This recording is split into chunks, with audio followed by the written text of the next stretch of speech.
black like me. Black like me. Black like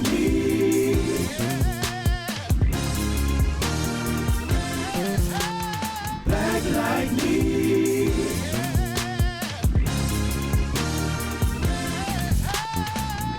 You're listening to Black Like Me with Dr. Alex G., a podcast that invites you to experience the world through the perspective of one black man, one conversation, one story, or even one rant at a time.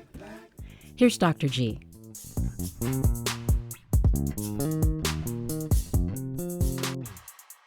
Hey, good people. I want to welcome you back to another exciting episode of Black Like Me with Dr. Alex G. Hey, I'm loving season 8, and I know that you are too. And I told you at the beginning of this season, this is going to be fantastic. I want to say thank you to my special guest hosts who have been just coming in here and just crushing it. Actually trying to take over my show in some ways, but they've just been real incredible hosts. And listen, I have two young men in the studio today. They've been on the show before. One of them is Joel, Bolivian guy I've gotten to know over the past several years. He's a graduate student, a philosopher in the making, and an all-around good guy. And I've enjoyed really getting a chance to know him. He's back in the studios to be one of the guest hosts. The other is no stranger to Black Like Me podcast. It is Tyler Nyland, who actually helped me create this podcast some years ago. And it's really great to have him back in the studios. He's part of my Nehemiah team. He's part of my pastoral team.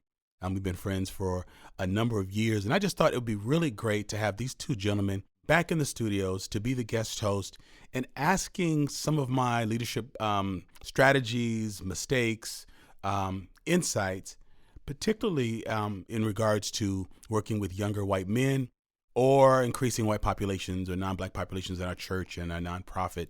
And so I think this is just going to be just a great discussion. Usually I do a greater fanfare and build up, but these are young white men. They're very impatient. They like having things their own way. So I'm just going to turn the mic right over to them because I know that they just want to run things. And so Joel, Tyler, how are you two today?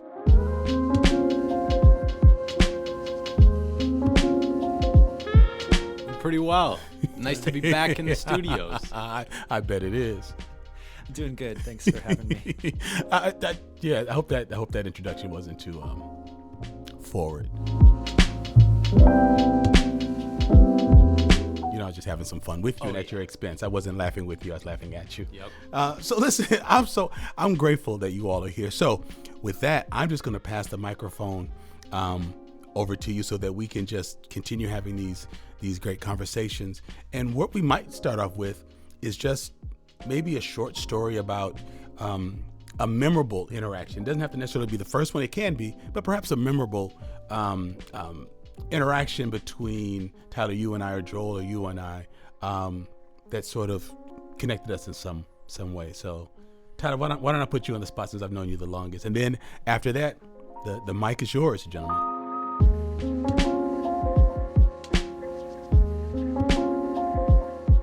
Yeah, so the way that we met, from my recollection, my memory, you can jump in there any way you want, is I remember being a 22-year-old white individual entering grad school. So you were white? I was white at 22. And yeah, we were at grad school. It was my first day of seminary, which was for master's degree. So I was sitting in a classroom and you had come in because earlier in the week I had been really interested or drawn to the idea of cross-cultural work or justice-oriented work or different work.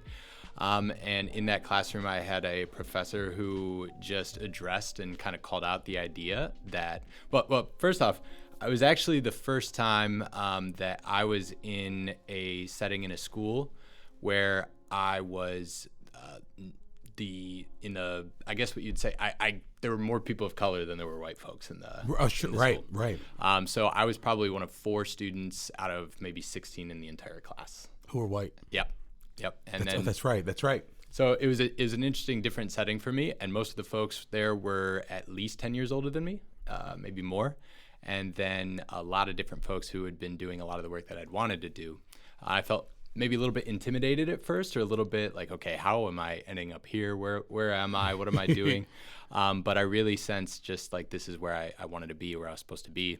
And that professor called out and said, hey, if you're in this room and you want to do this cross-cultural work, this justice-oriented work, this urban ministry work, but you've not had a non-white mentor, you won't be a urban minister, you'll be a white colonialist.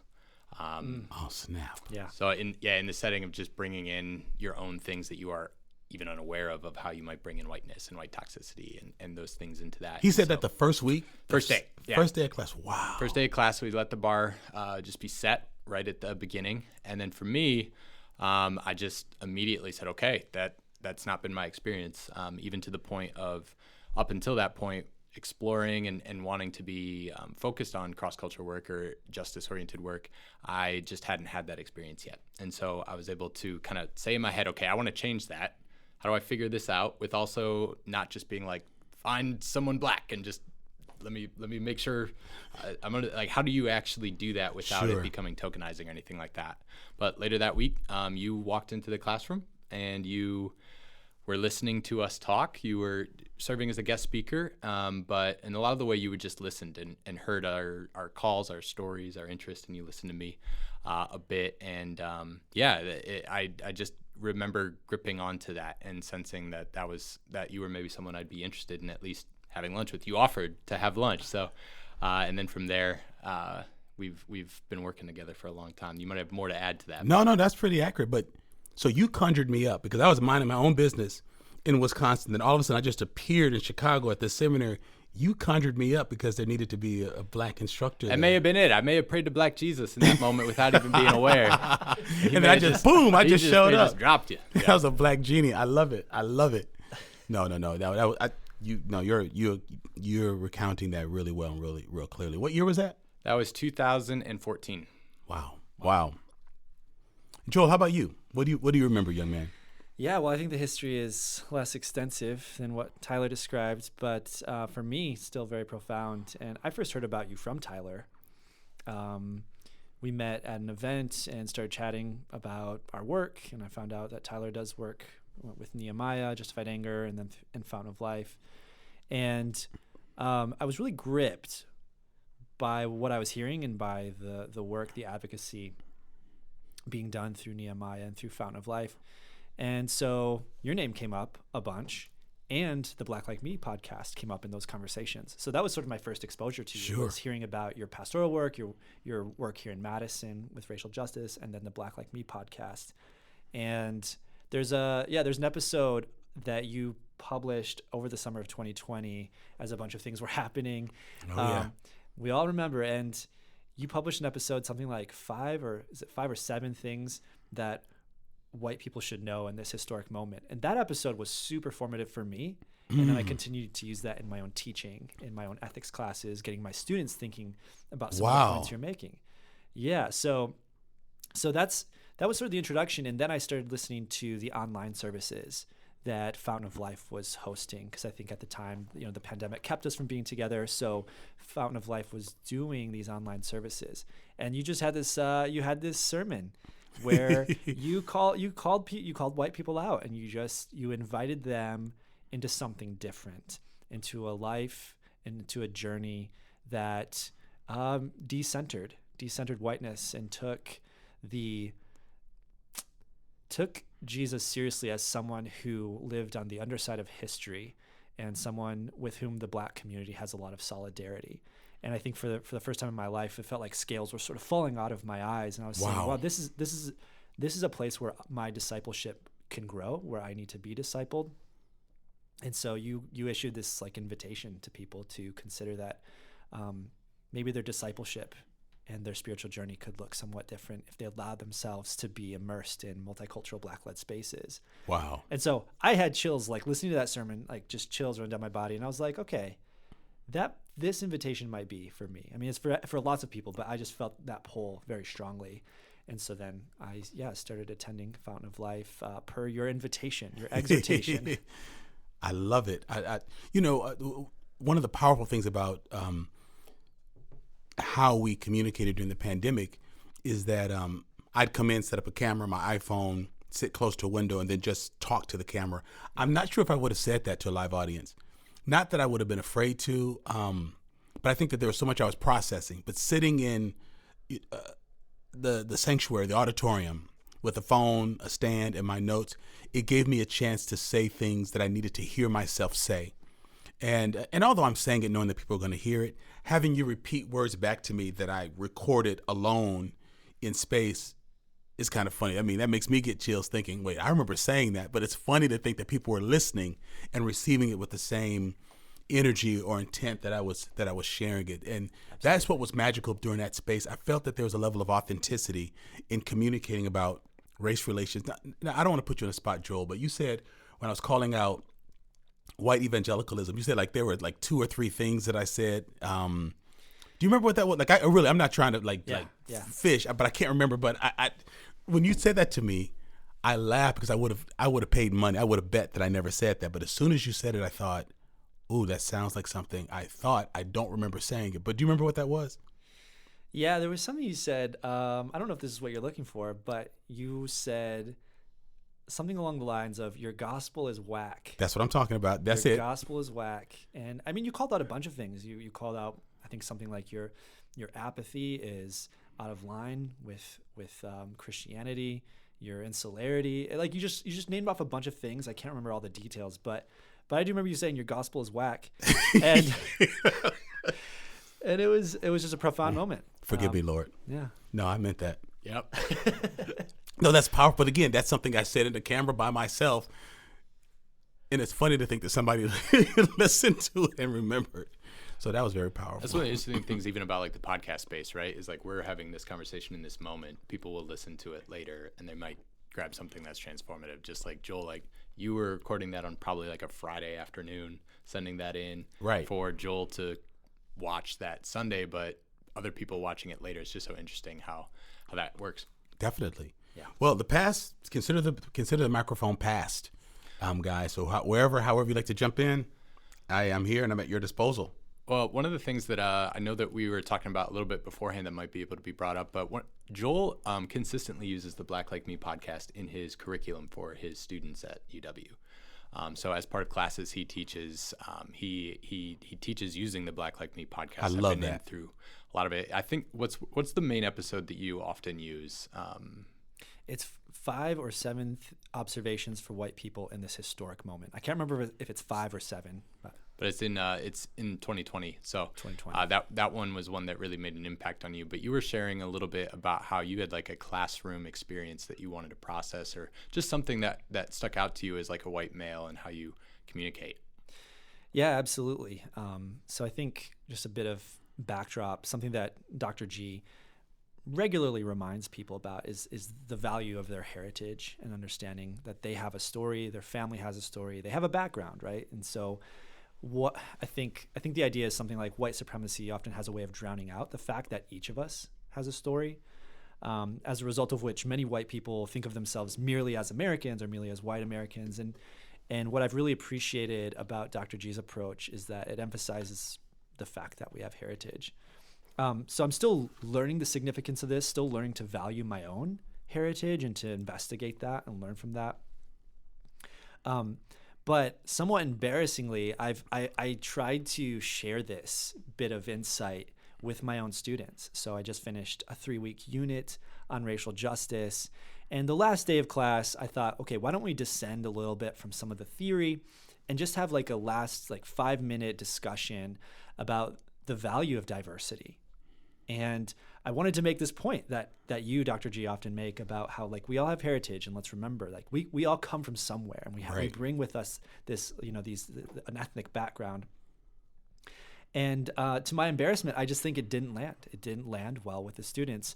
Not that they disagreed. I just think they didn't totally grasp what I was saying, and I don't think that's their fault. I think I did not explain it well. And evidence of that is that one of my students, one of my really thoughtful students, who's a philosophy major, so I'm not surprised that they really wanted to sort of interrogate this idea. They came up to me and they said, "You're not saying that there's no such thing as whiteness, are you? You're not saying that we should get rid of whiteness or not think of whiteness as a phenomenon." And I was like, oh, no, not what I'm saying. So what I tried to convey to them, that you convey really well, I didn't convey it well enough. And so I think my question for you is, how do you get white people or would-be white allies to think about the value of their heritage? Like, how does that conversation go, and how do you get them interested in that and seeing the value of it? Joel, that's a great question.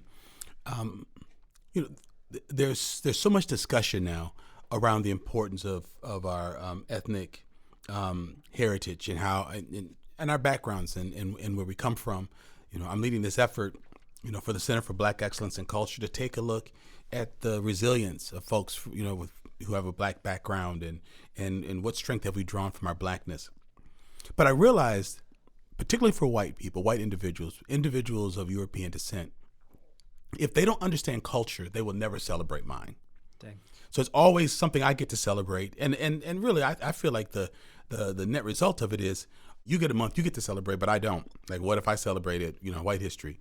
So I feel that your history has been so messed with as well that whiteness and your true ethnic identities have been conflated. And so people don't know how to separate the two. So if you say you have an identity, you're right. Someone's going to say, so you're saying whiteness isn't real, or they think whiteness is their ethnic heritage. And so the question I usually pose to them is, or the insight is, heritage is very important. It was important to your grandmothers and your great grandmothers to determine what they cooked, why they cooked, what they sang, stories they told, what they planted, flags, coat of arms. It was very, very important. They and their descendants were encouraged to forget about that in order to adopt whiteness, in order to buy into that construct that would alleviate them from any parts of being Black, which would exclude you from realities. And so people ran to whiteness. It's not like they wanted to stop being Irish or Czech or Romanian, but they sure as hell didn't want to be Black. And so they ran from that. You then fast forward a generation or two, many of them don't even think about their culture, about their identity, because they've had a chance to enjoy whiteness and don't miss the cultural or the ethnic pieces. But your great grandmothers would roll in their graves, and great grandfathers, if they thought, wait, in 4 generations, my grandchild would not be proud to be Polish. My grandchild would not be proud to be Czech. My grandchild would not be proud to, to be French. And I think that that's where the whole construct of race in America has robbed white people as well. And so that's how I typically do it, because I realize that people don't get that they have that, because they think that they don't.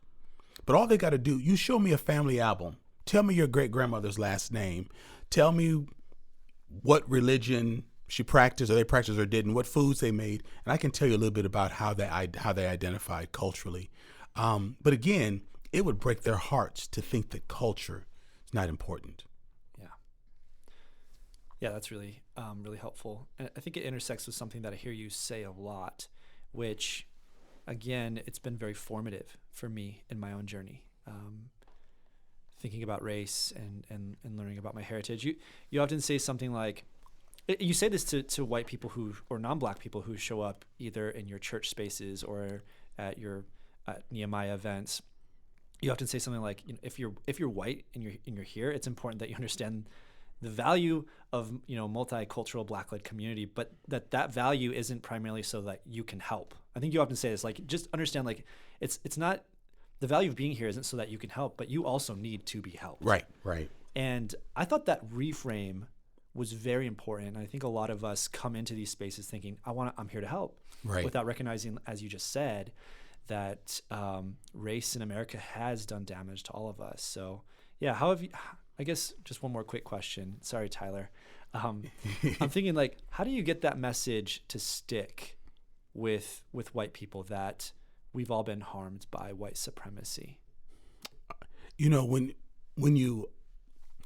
I've had the opportunity to make those statements, to make those declarations, I'm doing it in order to help, particularly for white individuals of European descent, to understand that I don't just assume that life has been easy for them, that all of their families are intact, that they've all lived above the poverty line, that none of them are first generation college students.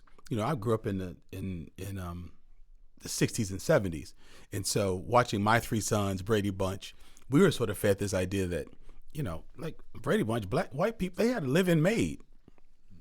And so if you don't know white people, have not been inside a white home, you begin to think, oh, white people have maids. That's why we can't go over their house and play because they got maids. That stuff seems real, just like people watch Jefferson's, Good Times, What's Happening. They think that, okay, oh, you got a dad? Oh, you got a college degree? And so when I share those things about that these individuals have things to gain as well, I want to help to burst the bubble that they are saviors, that they have this pressure of fixing things, right, and that Black people are needy. Because any attention on fixing or shaping others then takes energy away from being fixed and shaped. Yeah. And I want people to understand, if you're in this space, you probably need the same thing we need, perhaps for different reasons. But if you're drawn here, you're probably pretty jacked up as well. Welcome to the party. That's cool. And so that's what I want people to understand, because then the playing field has been evened. Yeah. And then we can begin to learn from each other, and then we're all in the same struggle. When I've talked to friends, or when we have held support groups, whether it's AA groups, NA groups, SA groups, SAA groups, no one shows up to fix other people. You get your butt ridiculed and kicked out of that group right away. You can't come to an AA group and like, yeah, I'm just here to, help you guys dry out. No, you're there because you get it, you understand it. There's no hierarchy. We're all here because we all need it, and because we all need it, we will all protect the sanctity of this circle.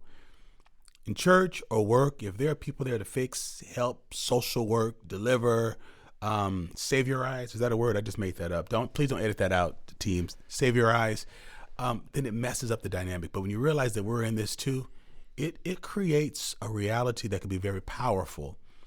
If those white individuals can become comfortable with the fact that they are just as broken as Black people, because they've given indicators to make them think that they aren't. Because that's how, it's like with Trump's platform, it's been the platform for a long time. You might be poor and you might, be wearing, you only have 2 pair of bib overalls that you wash and wear every other day, but at least you ain't Black. You may be a lot of things, but at least you're not Black. And that kept a lot of people happy in America. And it's how their political and economic allegiance was purchased. We're going to make sure that you understand we see you, white buddy. And you might be a lot of things and you might be struggling, but you sure as hell ain't Black. And we're going to make sure you never get mistaken for Black. And that has motivated a certain class of white people. And how can you befriend people? How can you respect people when you're running from their very image and what they represent? And then to come into a place where I actually suggest you might have run, but guess what? You can't hide. You are Black. In a sociological, theological, theoretical, sense in terms of brokenness or deviation from what we might consider the norm or the standard to be, to the degree that we're able to grasp that, I think that's when race relations can begin to be real. But we haven't gotten that in many places. Yeah, I think there's like a number of thoughts that kind of go off in my head of where to go from here, or what I want to ask in response. But one of the things that I'm thinking about, even as we talk about, it almost feels like there's, whether it's a dichotomy or something, between understanding that as white men, right, we do have this heritage, we have this ethnic heritage, we have this place that we go back to. But the reality is that, like, my grandma tells me the story that when her grandma, who came over from Poland on the boat, came over, she intentionally told her grandparent, her children, don't ask about Poland. Whatever, like, you don't need to know anything about that. Like, you're here now, which obviously shows that there was trauma that was ran from. Sure. There's also trauma that was being avoided here, right? Like, don't assimilate, become white, become this, because this is a way forward, which obviously has its ramifications. But what's interesting is I'm thinking about, I've been exploring my Polish roots, right? Right. But one of the interesting things I'm beginning to realize, maybe perhaps a little bit more, is that, I went to a Polish fest, right? Nice. It was nice, but I also had zero connection, right? Like, I'm probably not gonna go back. Like, I could, and I can continue to learning, but You're like, I'm not going to dance to that. But yeah, the polka. You kidding me? That's not happening. No. So just like the interesting thing of we're a few generations out right now, right? And like I'm probably not going to move back to Poland to really explore those realities, right? Sure. Like, so I'm trying to think about what does it look like for me to continue to grow into me in this space and to embrace my own cultural pieces where the history has been like disconnected in some capacity. Sure. Does that make sense? You know, like because what does that look like for me to still embrace a cultural framework of what it means to be me and to have that DNA, that epigenetics that we talk about that goes down, right? So yeah, I'm curious about that. You know, I love the story that you mentioned about your grandmother and what her grandmother taught her. So you have this internal or family pressure to really become American, but then you were incentivized. Yeah. You know, you could vote. Like in the state of Wisconsin, Dr. Christy Clark-Bajara reminds us that all you had to, even if you were foreign born, all you had to share was an interest in perhaps becoming a citizen of the U.S. And you could vote on the Wisconsin Constitution. Like you could vote by just saying, yeah, one day, you know, once I can read English, I might want to become a citizen, but I still want to vote. So if you chose to go back to Poland, it felt like a step backwards. But if you stayed, you were incentivized. We couldn't be American and we were too far removed from Africa. So we never felt at home. And if you just change a couple of letters in your grandmother, your great-great-grandmother's last name or the spelling of the first name and sort of play down the accent, folks may not ever know that she was Polish. And so there was this ability to pass. Now, when black people could pass because of being light-skinned and biracial, some of them did because there was a benefit to that. But your Americans who were Polish, Czech, Irish could pass all the time. And what they passed for was American. And so what would incentivize people to go back to a war-torn country when you could get loans, you could vote? I mean, people who felt like peasants in other places could still be just as poor, but on land here. Yep. So America became a place that really repopulated, because it was already populated by Native Americans, but repopulated itself with European descendants by giving them this promise that this is Canaan land. This is the promised land. You can become what you want, do what you want, think what you want, build what you want. It was really quite a setup for folks coming from Europe. And so where we are now, 2, 3, 7 generations away, there are many folks of European descent who don't want to connect because they feel like Europe is a step back from what we have and the potential we have here. So I think that that's really the struggle that many folks who are white wrestle with is, well, when I think about who I am, I feel more comfortable being American than Polish. If we could just get black people and Latino people and Asian people to just be American, but American is not just stating what your postal address is. Can you vote? I mean, like in my lifetime, black people could not vote legally. Like you had to wait until, when was the Voter Registration Act? 64? I mean, I was already in the world. So, I mean, I look back and think, well, hell, all right, you mean black people could not vote without fear of pushback and backlash in my lifetime? I read this like this is ancient history. But they didn't say if you're Polish, you can't do that. I mean, in the state of Wisconsin, you could vote back in the 1840s. Your great-great-great-grandmother could have voted here. And so I think what makes things even tougher is that folks who have assimilated because it was supported, it was financed, it avoided being redlined in most cases, it's hard to think that people have not assimilated. And why can't you just be American? And why do you keep talking about being African American or connected to Africa? If we could all just be American, this would work. And so if people don't have a framework of their own heritage and why they don't identify, they don't understand why black people do. Yeah. Because it's a non-issue with a lot of folks. It's a whole non-issue with them. And many people of Polish descent, if they could afford it, could go back because they probably still had family there. You know, Africa's not a country, it's a continent. Black people came from all over West Africa. So it's not like you could just get on a boat or a plane and go back to, my family comes from Guinea-Bissau. We just found this out 3 years ago, but we've been gone for 300 or 400 years. So it's not like I could just get on the plane and say, hey, my people, because I might have shown up at Sierra Leone. They're like, you're not our people. So Yeah, it's just so interesting. So I think that there's got to be a real push to understand the role that ethnic and heritage identity has played, or the absence of which has played in people's lives. I also think I get nervous when I look at critical race theory and how we're pulling things out of history, and pretty soon your children, Joel and Tyler, your children and grandchildren will think that being Polish is a social construct and not a real thing.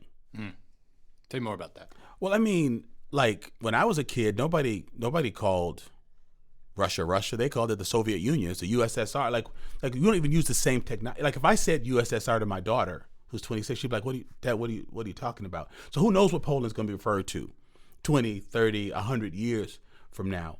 And just like it's hard for people to understand that whiteness is a social construct, before whiteness, there was Christianity and there was landowner and it was just being European. But as textbooks are messed with so that people don't even understand, well, why did your ancestors come here? Where were they fleeing from? And what generated the income that they had? How did they develop wealth?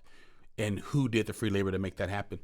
Pretty soon, folks of European descent won't even understand that they came from Poland, because who knows, it might. I'm not trying to say Poland's going to change its name. But my point is, so much is changing in the world that I think you're only one or two generations away from just thinking, we've been here as long as the Native Americans. Because you don't know the only reason I know that that's not true is because of the textbooks.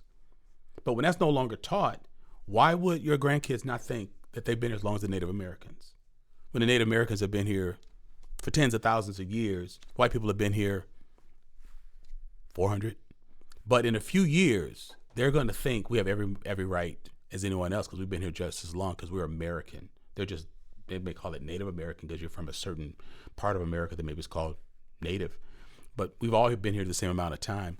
That kind of frightens me. That at least you have a historical context for understanding I do have a cultural identity, whether I choose to lean into it or not.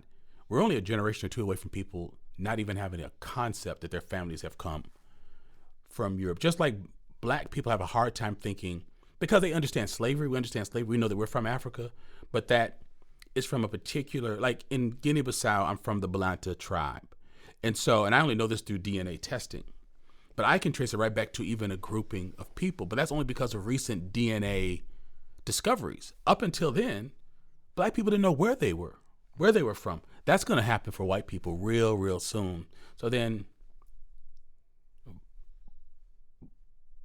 at one point, I think black people stopped trying to really decide that if I want to go back home, I can't just get on a plane and go home because Africa's a pretty big place. And so let me just focus on being American, or let me focus on being a Black Panther. Let me focus on being a Black nationalist because I can't go back home. I'm not home here, so let me create my own realities. I think the CRT argument is really dangerous because we're going to continue to teach Black people our transcendence.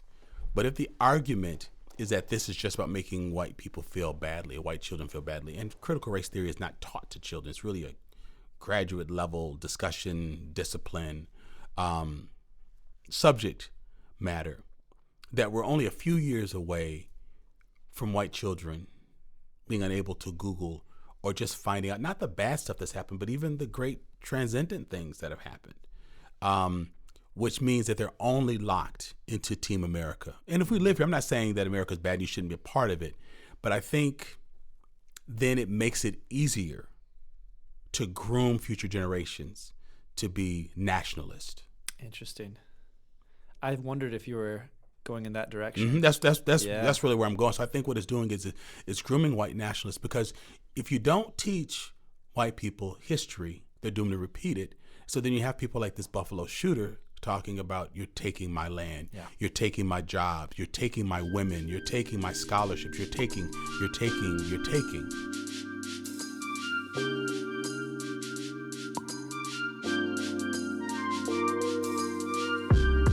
Why support Black Like Me podcast? There are very few places where Black activists and innovators can listen to and hear someone so aptly and culturally appropriately voice their concerns and dreams and aspirations and fears and illnesses and cultural commonalities. Equally, There are so few places where concerned non-black thinkers and feelers, readers and watchers, lovers of culture, stalwarts of racial justice and harmony can go to learn, lean in, and to be a quiet fly on the wall in black spaces and experience deep personal transformation through listening to honest black people's truth. Black Like Me podcast is that for so many people in this nation and around the world. Now, while your financial support beginning at as little as $2 a month will get you access to pre-released information, updates, conversations, insights, and exclusive events, your support also affords us the opportunity to expand the quality and reach of our excellent programming in thoughtful and authentic ways to more and more people. And more importantly, white people need to stop trying to get free shit from black people. All right, seriously, your financial support is a vote of confidence, and it's an enabler of vision and innovation. So why not click that link today and join the movement? I want to thank you in advance for your support and your partnership.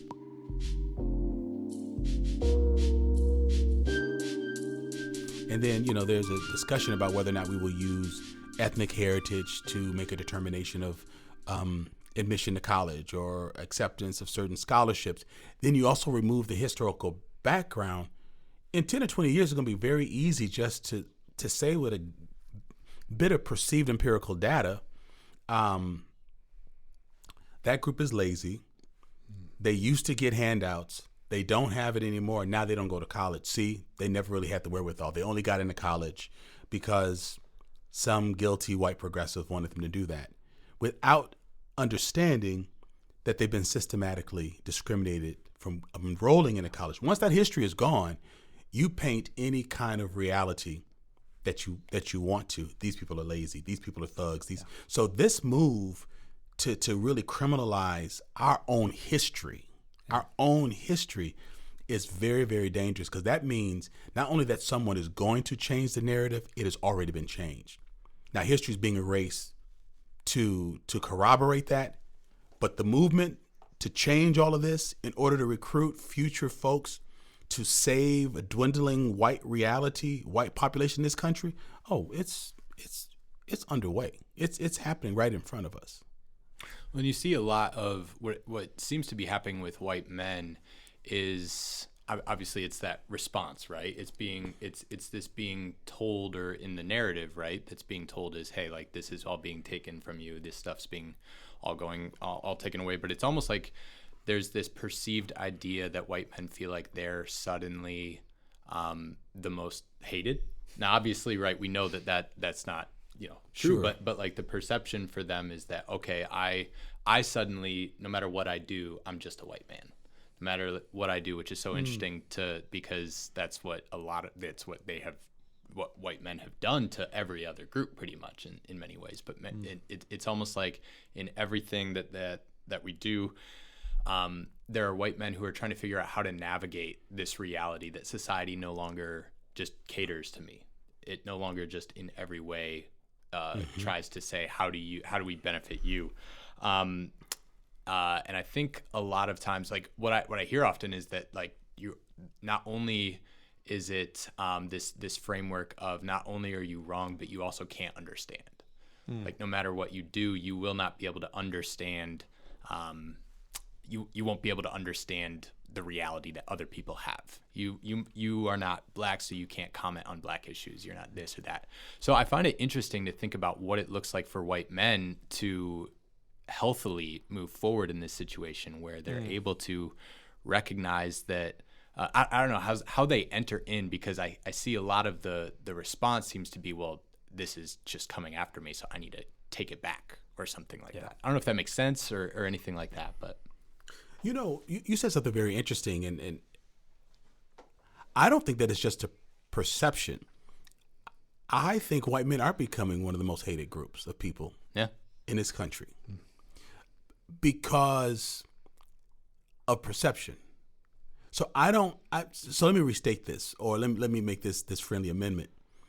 I don't know that white men are hated more than other groups, but just think about how you're portrayed in movies. Like, 40, 50, 70 years ago, we were the Stephen Fetchits. We were like, I don't know, boss. Yes, a boss. Who's the bumbling idiot?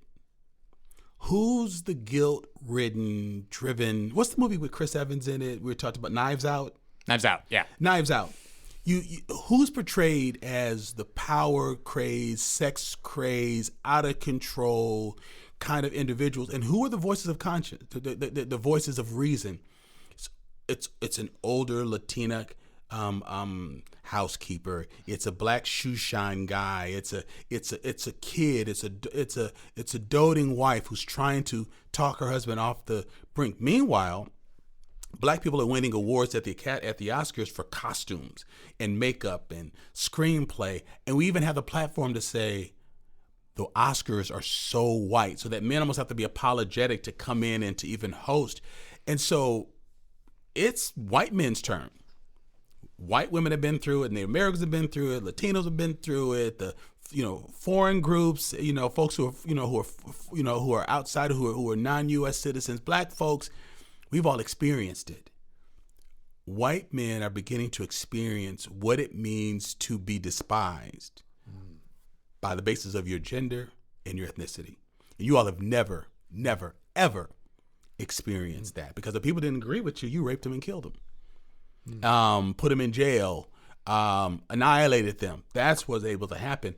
Now you've got people in media and platform and social media platforms that can promote that view. So it's not just like the voice of two or three. There's just this sense of, yeah, and guess what white men did to me? And guess what they said? And guess what happened? So I think white men do need a game plan, because folks are reading history and they're saying, so there was a foot on my neck too.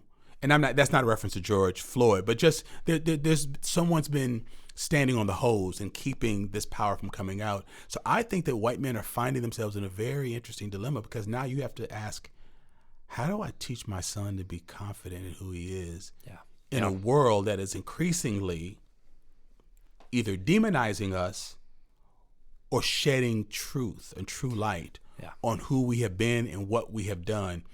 Will I train my children to transcend that by just turning the thumb screws and further causing and pushing more disenfranchisement, or to lean into their own brokenness and pain the way other Americans have? That's a very interesting dichotomy that white men have had to learn, because I got the talk. I got the race talk before I got the sex talk. I knew how to operate in the world with my skin before anybody talked to me about how to do that with my penis. They talked to me about, this is how the world is going to. I knew how to navigate. My birds and bees was about, how do you function being one of two black kids in a classroom and not losing your mind, not being seen as an idiot, and coming home safe to me every night. White people have not had to have that conversation with their children probably since they were immigrants. Yeah. Yeah, and I worry too that this phenomenon of criticism and accountability in some ways of white men is having an adverse reaction. So it's like, I see a tendency for white men to want to reclaim the glory days. Oh, sure. To want to say, no, masculinity is not toxic. Masculinity is like this traditional sense of masculinity, the John Wayne style gunslinging type of masculinity is worth reclaiming. And I think we're seeing that phenomenon right now. So that's concerning. That's concerning to me. Dr. G, who do you see that you think is modeling, like, who's modeling well what white men could be, or what masculinity could be? Like, what's the substitute? Because, like, even with my students, like, I have a lot of students who come up to me and they're big fans of Elon Musk. They're big fans of other social media celebrities who, when I go and like look at their content, I'm like, these guys are toxic. They're aggressive. They're womanizers. They care about wealth. They are embodying all sorts of toxic masculinity. But a lot of my male students are enamored with these guys. They're presenting a vision of masculinity and even of whiteness that isn't the center of criticism and ridicule. And I feel somewhat inadequate to help them. And I mean, for me, tell me, I don't know what you think about this strategy, but for me, the solution has not been to give them a new vision of white masculinity, but to point them in the direction of exemplars of justice, peacemaking, virtue, and so on. And sometimes that's a black woman. Sometimes that's MLK, and saying, maybe we should never have been searching for the exemplary white man. Maybe we should have been searching for the exemplary human being. And often that's going to be found in communities that have had to practice justice, peacemaking, who've had to practice love.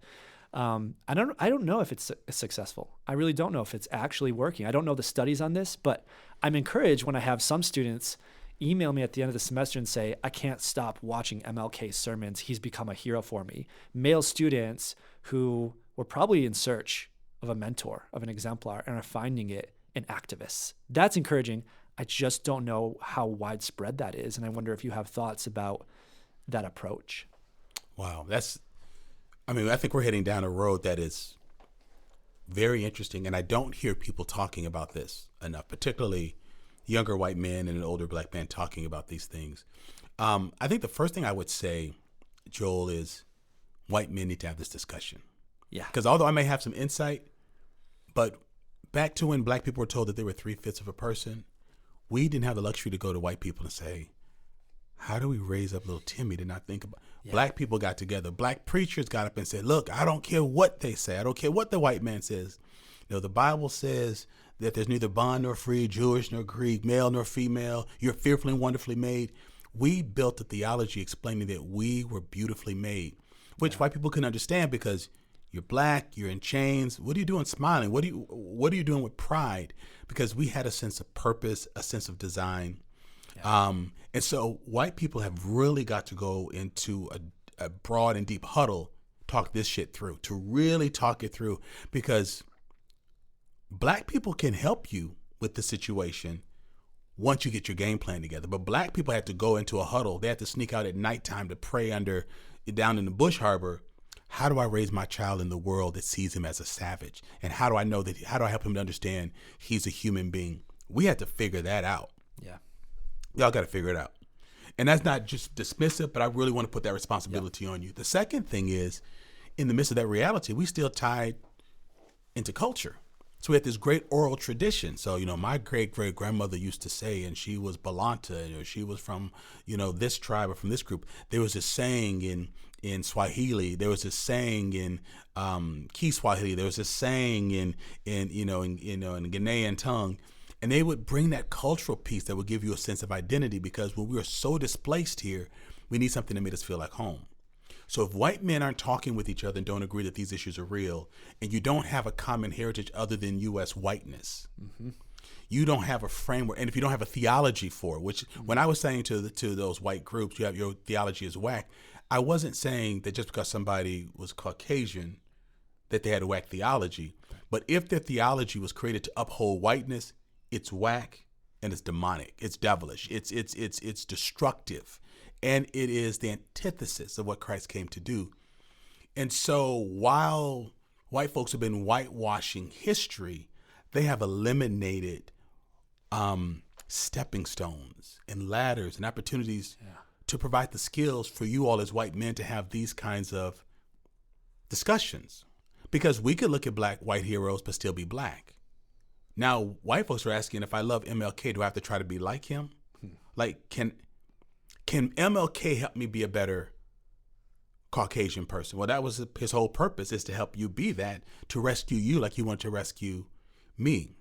But I think looking to each other and having honest, ongoing discussions. What will this mean to us and our families if these things continue? And also giving yourselves the room to be angry, to say, the same people who define what cultural purity looks like defined the redeeming factors, or lied about the redeeming factors of toxic masculinity, that we were fed a boatload of crap the way other groups were, and we didn't know that the white power brokers were punishing all of us, that they were poisoning all of us. We thought that they were just doing this to the black people.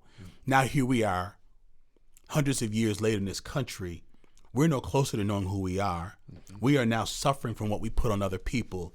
But unlike them, we don't have a theology or a philosophy or a practice or a transcendent history or even a unifying culture to help us cope with it. Yeah.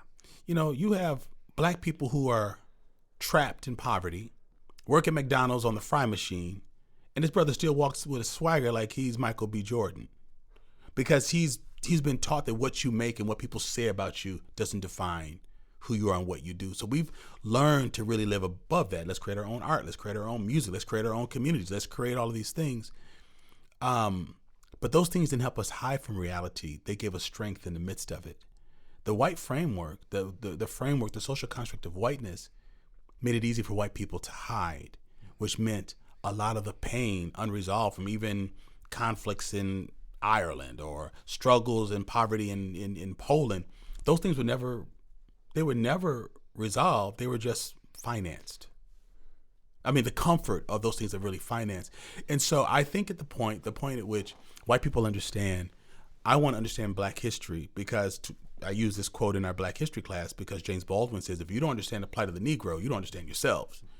So as long as white people start studying King and Black history in America to understand why it existed that way, there's never any port in the storm for them. And I worry for white people who want to be the right thing and do the right thing, the resources for really doing that. The fact that you all can't name 5 true abolitionists who would have been lauded by Black people, not white people looking back. Yeah, they're an abolitionist, and yeah, they might have had a couple of slaves, or maybe they had a couple of biracial children because they raped these women and they were married. The fact that most people can't even point to people of European descent in America who did well by Black people. Black people haven't hidden those people from society. White people have. Yeah.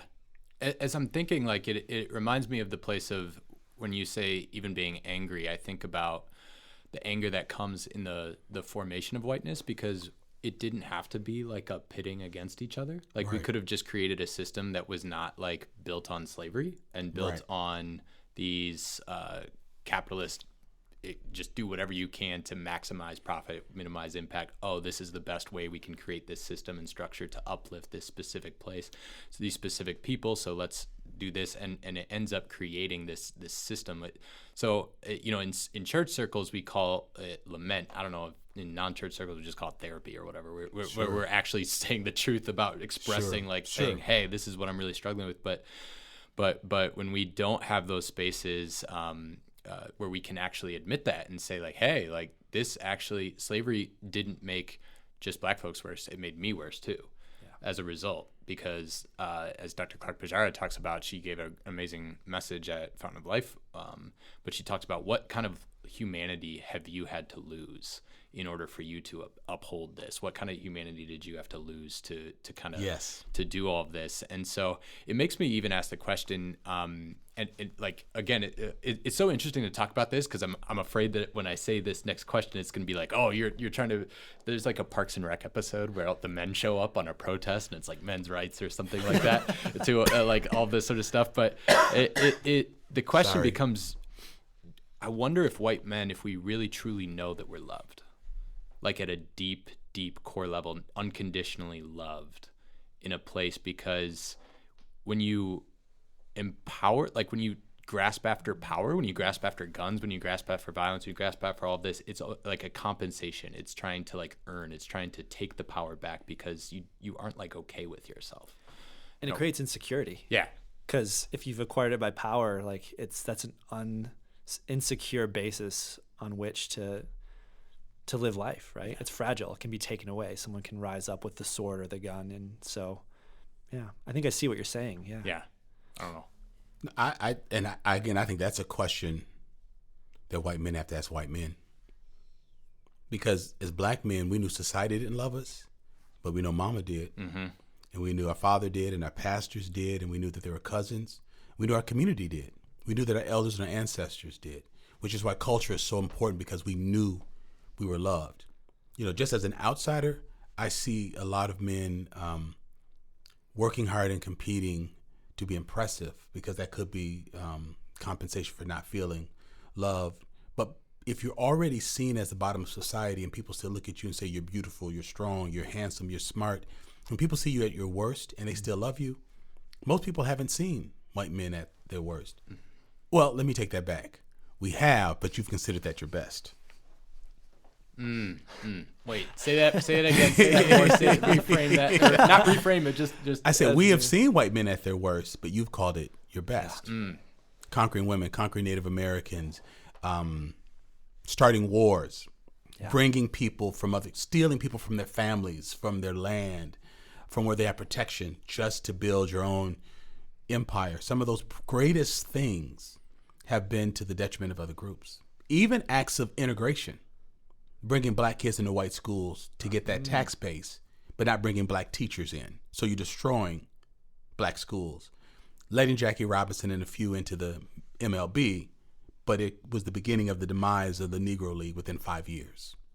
When we could write for major newspapers, then we stopped getting funding and support and work for black newspapers. So even acts of integration and historic and heroic efforts still had a backlash of depleting black progress. And so I think that whole question of can you be loved if no one knows who you truly are? And can you show your true self if you don't know? And that's part of the work that I think is really important for white men to engage in, and to be able to teach their children and those that they mentor that we give back, we help, we protect, not because others are weak, but because we are. And in helping others, we feel strong and feel part of the community. It's not out of guilt, and it's not because people are broken because until we serve. It's because we're broken until we serve, and we're doing this because it helps us. Yeah, I think it's got to be a whole new approach to this, but that's new, and there's too many rewards for not doing that. Your kickback is going to come from your peers and not black people. I mean, Tyler, one of the things I said to you when I met you in seminary that week, when you said, I want to do cross-cultural work, but I'm afraid black people won't take me seriously. And I said, oh, young man, black people have insight and discernment. We're going to know if you're real or not. Your real push is going to come from white people that are going to ask you, why are you wasting that whiteness over there in the hood? Why aren't you over here in the suburbs? Why don't you take all of that good? Why are you taking all that good stuff over there on that side of the tracks? I said, that's going to be your pushback, but you're not going to be cornered by black people like, what the hell you think you're doing? Because when black people got to know you, they said, I don't know that young man, but I trust him. Once black people are able to intuitively know that you're to be trusted, man, they'll take a bullet for you. But if they sense that that is completely disingenuous, they're going to let you know that you ain't going to be invited over to their house. They're not going to want to hang out. They're going to let you know, I'm not down with you. So your issue is not going to be with black people not accepting the authenticity of your call. But it's going to be others saying, are you sure? Why would you do that? Why would you raise support? Why would you do all these things to be able to? Shouldn't they just be glad that you're showing up and that you're there? Don't they understand who you are? So Pastor has interacted with a ton of white men. Like, you have a very distinct interaction with a number of white men. I'm wondering if there's a common denominator or some of the things around with white men, like specific, that you find is often a characteristic of white men who you either respect or who you would say, wow, this is something that they don't have it all together, but they're someone that I can respect on this journey, and that it makes me want to continue to work with them. Like, if there's those common denominators or something like that. Yes, I feel that, we're having we often have these discussions around race. We talk about the benefit that America, the world, has afforded white men. But I also think that there have got to be places where white men can process this. I remember when race relations became more popular in nonprofit circles and Christian circles. I remember sitting on the board of one organization, and I said, we can have these discussions, but unless we give space for white men to say, I don't get it. So what are you saying? All of history is wrong? What are you saying? We're all just screwed. We're all doomed. We're all damned. If you don't give white men a chance to vent, you can't just assume because you're saying all these things to white men that they're going to keep saying, okay, yes, you're right, I suck. Because they're going to go back to their offices, their positions of grading papers, making hiring decisions, making loan decisions. This is going to backfire. And I think what we're seeing in Trump and the rise of this new, interesting kind of Republican rhetoric, in part has happened because we've not created space for white people to say, wait, I don't get it. I don't understand. So you're just saying everything we've done is wrong. Everything the white is bad. we can't even talk about it. I can't even process it. I was born in poverty. I didn't have a silver spoon in my mouth. So I try to be that voice of reason that can hold up a mirror, but also a flashlight for white men who are influencers at whatever level to have a space to really begin to think themselves, not rethink me, but rethink themselves, rethink America, rethink reality, rethink power. I want to create a space because if that happens, when that insight is transformative and it's internal, then you don't have to teach that white person what steps to take. They will figure it out. When the world got tired of darkness, Edison and his team discovered how you use lighting. When Alexander Graham Bell said, we got to be able to communicate better, he found a way to do this. So when a problem has been identified, the solution is often right on its heels.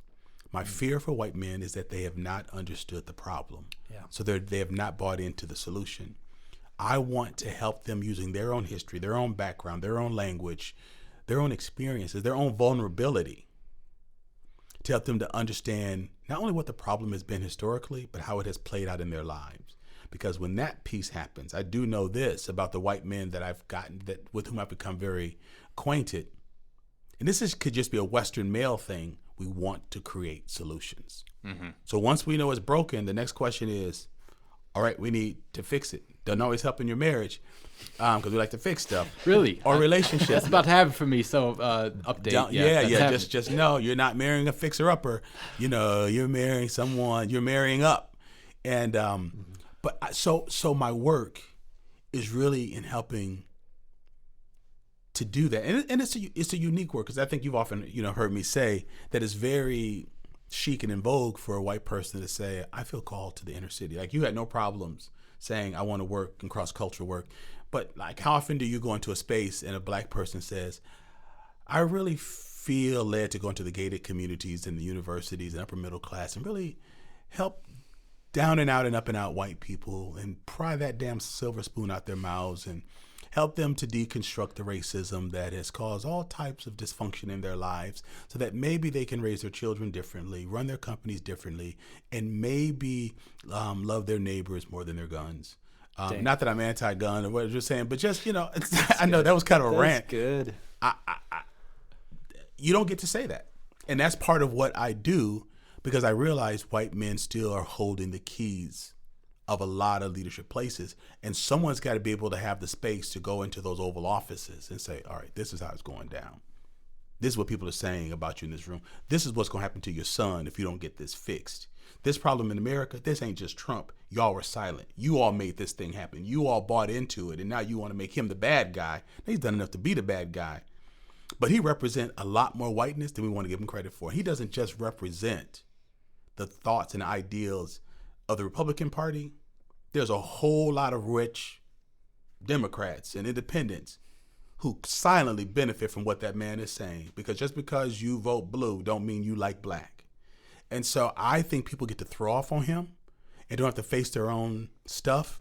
And I don't know, I'm going down this rabbit trail, but I'm just saying, I just think part of my work is to be there with a handful of white men in particular who I think are very interested in being that bridge builder. I want to give them space to create that their philosophies for really being a part of the change, because I think that's how you begin to deconstruct things. And to your point, Tyler, I'm hoping that in holding up that mirror, that white men can feel that sense of unconditional love, that I understand what you represent, what you've come from, what's been afforded you, and that doesn't discourage me from showing love because you just got here like 30 years ago. It's not like you signed a deal to get this. You didn't negotiate this. But my interest in having you freed is not because you owe it to me. It's because you can't help your descendants and you can't help your country in a positive way if you don't understand these things. So that's part of my cross-cultural work. But it begins with helping people to understand you're not here, to your point earlier, Joe, you're not here to save us. Yeah. You're here because you're so jacked up. God had to bring a perspective that's so different from your world that he needs a black man to help break down your whiteness so that you can understand the world differently, so you can live into your true destiny. Because this bubble called whiteness is not working for you or the world. Let's get you out of it so that you can be a true U.S. citizen. You can be a true community partner. You can be a true disciple, whatever you want to call it. But you can't be free and chained. You got to choose. And part of my work is to help people be freed. That's fantastic. We're going to be able to just to wind down. But listen, my guests have been Joel Bolivian, a PhD student in philosophy at UW-Madison, the Reverend Tyler Nyland, who's a pastor and part of our team. He's also part of my Nehemiah team and one of the founding members of Black Like Me podcast with me, and just a person who thinks a lot along the lines of race and how it plays out in faith, in nonprofit, in neighborhoods, in economy, in politics, and in our general relationships. This has been a real insightful conversation. I think it started when I had the two of you on my show a while ago, and I think the discussion has to continue going because I don't think that these courageous, cross-cultural, intergenerational conversations have happened enough, and I think they really, really need to. So to our supporters and our listeners, I really, really appreciate you. I'm not recording this for myself, but I'm recording this because you know someone who needs to hear this, play it twice, think about it. So please write a review, post it on your social media, email this link to someone. You listen to it again and figure out how and why it impacts you, and maybe why it doesn't, and what you need to do in response to that. Click the link to go to Patreon to our Patreon page so that you can become one of our patrons and support the work that we're doing. But we want you to lean in. We want you to be changed. This is not just about entertainment. This is a way to really move us towards greater unity, greater wholeness, and a greater sense of hope.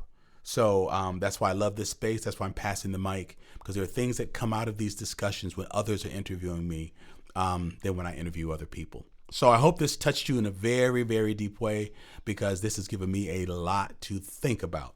So I appreciate you all, particularly my engineers and producers, Eli and Jeremy, for just making the conversation sound as rich and powerful as it is. Have a great day, and thank you so much for listening to Black Like Me podcast with Dr. Alex G. Black like me. Black like me.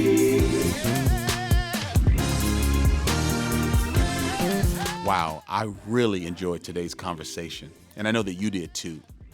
You know, with each episode, I challenge my listeners to do a number of things: to lean in, to learn, to reflect, to share, to donate, but more importantly, to act on what has inspired you in today's episode. You know, the benefit of being around for 8 seasons is that people constantly stop me and tell me how much they love the show, and they even give me ideas and suggestions about Black icebreakers. But you know, I couldn't have pulled this off alone. So let me take a moment so that I can acknowledge and thank my crew. Engineers and producers, Jeremy and Eli. Also a member of my creative team is Jakisha. The music was produced by Corey Saffold, and Marcus Fleming is on vocals. And of course, you, our Patreon supporters, and all of our listeners, thank you. To everyone who listens to this podcast and you decide to share it with someone who needs it, to everyone who listens and then reposts it on your own social media accounts, to everyone who hears something that moves them to act differently, act better, and to everyone who leans in to understand Black life more honestly, thank you. Black like me.